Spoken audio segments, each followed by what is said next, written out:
चलो अब क्या करते हैं कि पिछले साल के कुछ क्वेश्चंस देख लेते हैं। जैसे कि देख रहे हो तुम लोग, पहला क्वेश्चन है, name the treaty of 1832 that recognize Greece as an independent nation. कब था? Treaty of Constantinople in 1832। अब दूसरा देखो, name the event that mobilize nationalist feeling among the educated elite across Europe in 1830 to 1848। क्या था? The Greek war of independence, जो 1821 में हुआ था। Who remarked when France sneezes, the rest of Europe catches cold? किसने कहा था? Duke Metternich. अब देखो, who was proclaimed German emperor in a ceremony held at Versailles in January 1871? किसने बोला था? King William one of Persia. देखो fifth, who was proclaimed the king of United Italy in 1861? कौन था? Victor Emmanuel. देखो अब पहले हमने एमसीक्यूज कर लिया, अब कुछ क्वेश्चंस लेते हैं जो हर साल काफी इंपॉर्टेंट हो जाते हैं हमारे एग्जाम के पर्सपेक्टिव से। जैसे कि पहला क्वेश्चन है, what was the Napoleon code of conduct of 1804? So इसका सोल्यूशन क्या होगा? The civil code of 1804 is usually known as the Napoleon code. और इस कोड के अंदर क्या क्या चेंजेस आए थे वो देखो। जो पहला मेजर चेंज था वो क्या हुआ था कि सारे जो प्रिविलेजेस थे बेस्ड बर्थ पे बेस्ड, और इसे हटा दिया गया था और इक्वलिटी लॉ के सामने इक्वलिटी और सिक्योरिटी और राइट टू प्रॉपर्टी स्टैब्लिश कर दी गई थी। अब दूसरा देखो क्या था, गिल्ड रेस्ट्रिक्शन हटा दिए गए थे। गिल्ड का मतलब समझ में आया? ट्रेड पे जो रेस्ट्रिक्शंस लगे थे वो हटा दिए गए थे।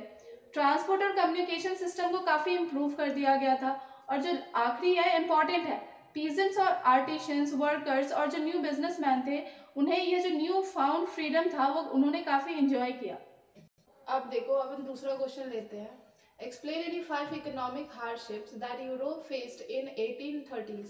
देखो 1830s के टाइम में यूरोप में क्या क्या इकोनॉमिक क्राइसिस आई थी उसी बारे में पूछा गया। नॉर्मल सा आंसर है।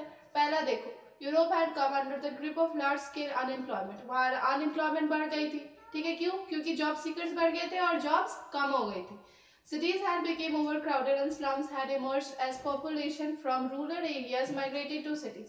ऑब्वियस सी बात है कि देखो, अगर हमारे अनएम्प्लॉयमेंट बढ़ेगी तो हमारे क्या होगा कि गांव से लोग हमारे शहर की तरफ आएंगे और उनके आने की वजह से हमारा सिटी क्या होगा? ओवरक्राउडेड हो जाएगा और स्लम्स की संख्या बढ़ जाएगी।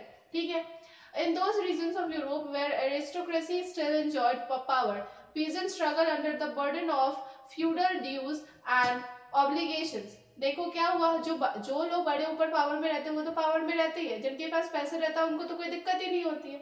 तो झेलता कौन है? ऑब्वियस सी बात है कि हम पीजर्स झेलते हैं, जो मिडिल क्लास होती है वो झेलती है। देखो अब क्या हुआ, उसके अलावा जो the rise of food prices and bad harvest added in the hardship of the peasants को क्या हो गया? बैड हार्वेस्ट हुई। बैड हार्वेस्ट की वजह से क्या हुआ? फूड प्राइसेस बढ़ गए। पांचवा देखो, small producers in towns often faced with stiff competition from imports of cheap machines made goods from England. Obvious सी बात है कि जो हमारे इंग्लैंड के जो मेन मील्स वगैरह होंगे उनसे बनी हुई चीजें ज्यादा महंगी होंगी। उसकी वजह से जो हमारे स्मॉल प्रोड्यूसर्स होते थे उनसे उनका कंपटीशन क्या हो जाता था? बढ़ जाता था।